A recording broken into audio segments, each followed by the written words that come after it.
গুলশান রাজধানীর সবচেয়ে অভিজাত এলাকাগুলোর একটি, যেখানে আধুনিকতা, বিলাসিতা আর নিরাপত্তা সবই থাকে হাতের নাগালে।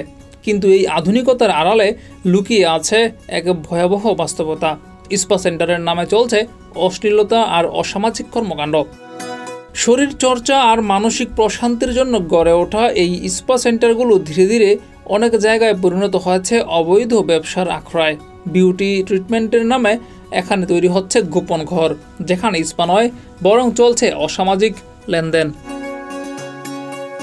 আইন শৃঙ্খলা বাহিনী এরই মধ্যে গুলশান, বনানী এবং ধানমন্ডি সহ বিভিন্ন এলাকায় অভিযান চালিয়ে একাধিক স্পা সেন্টার থেকে নারী পুরুষ সহ অনেকেই আটক করেছে। অভিযানে বেরিয়ে এসেছে ভয়ঙ্কর চিত্র।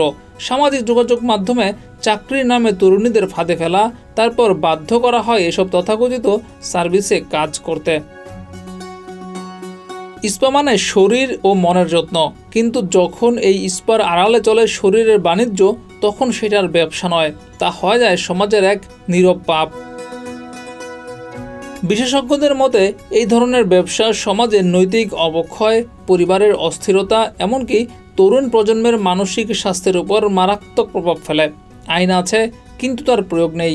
এসব বন্ধ করতে আইন প্রয়োগে কঠোরতা দরকার, না হলে এই অসামাজিক কার্যক্রম থামানো কঠিন। ডেস্ক রিপোর্ট, যুগের চিন্তা।